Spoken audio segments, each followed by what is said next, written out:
Shalom, selamat pagi.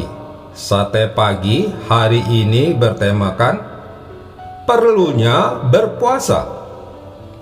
Firman Tuhan terambil dari Matius pasal 6 ayat 16 sampai dengan 18. Dan apabila kamu berpuasa, janganlah muram mukamu seperti orang munafik. Mereka mengubah air mukanya supaya orang melihat bahwa mereka sedang berpuasa. Aku berkata kepadamu, sesungguhnya mereka sudah mendapat upahnya.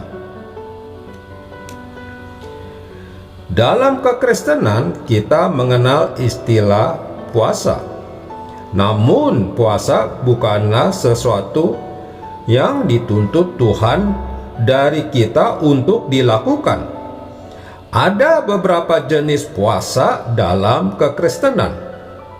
Pertama, puasa normal dilakukan tanpa makanan selama masa tertentu dan hanya memasukkan cairan, biasanya selama 1 hari. Hakim 20 ayat 26. Kedua, puasa mutlak atau penuh dilakukan tanpa makan dan minum, seperti yang dilakukan Esther dan Yunus. Esther pasal 4 ayat 16 dan Yunus pasal 3 ayat 5 sampai dengan 7. Ketiga, puasa parsial, mengurangi waktu makan dalam sehari atau pantang terhadap makanan tertentu untuk suatu masa tertentu, seperti yang dilakukan oleh Daniel. Daniel pasal 10 ayat 2 sampai dengan 3.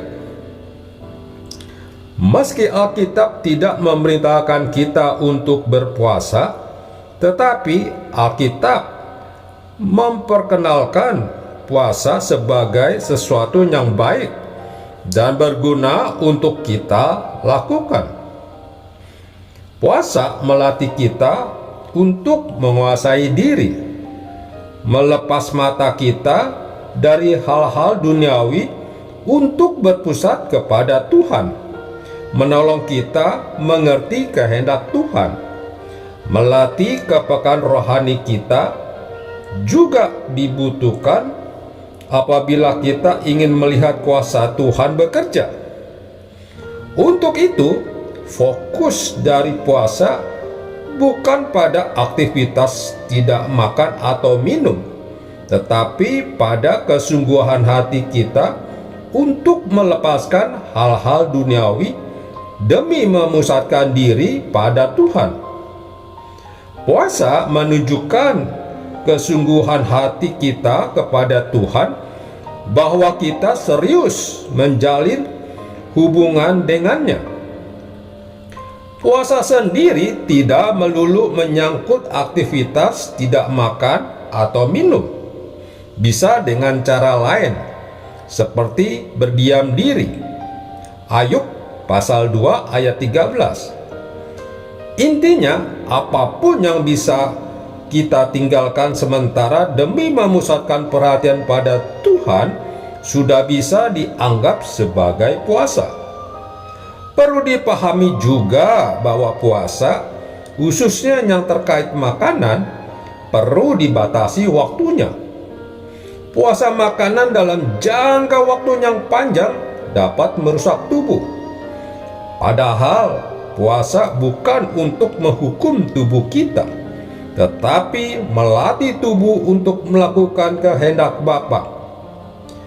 Puasa juga tidak boleh dijadikan sebagai salah satu metode diet. Jangan puasa demi menghilangkan berat badan, tetapi lakukanlah demi menghilangkan kebiasaan-kebiasaan daging kita. Perihal puasa, Tuhan Yesus juga mengajarkan agar dilakukan dengan kerendahan hati dan penuh sukacita, bukan untuk terlihat lebih rohani dari orang lain. Di dalam Alkitab, puasa dan doa sering dikait-kaitkan. Itu berarti keduanya sama pentingnya. Dalam buku Prayer and Fasting, Derek Prince berkata, puasa yang dikombinasikan dengan doa bukan saja membuat manusia rohani kita bertumbuh, tetapi juga dapat memberi perubahan pada satu bangsa. Karena itu, bila kita telah terbiasa berdoa, mengapa tidak kita biasakan diri juga untuk berpuasa? Telah ada banyak kesaksian orang mengalami mujizat dan terobosan di dalam hidupnya ketika mereka mengambil keputusan untuk berdoa dan berpuasa. Mari mulai biasakan diri untuk berdoa dan berpuasa. Apalagi jika kita saat ini sedang mengalami kejenuhan untuk kekeringan rohani. Penting bagi kita untuk melakukannya. Amin. Mari kita berdoa. Bapa Surgawi, mampukan hamba-Mu untuk membiasakan tubuh ini berdoa dan berpuasa, agar aku semakin dekat denganmu dan mengerti kehendak-Mu. Di dalam nama Tuhan Yesus, aku berdoa. Amin. Setiap hari rahmat-Mu tiada putusnya.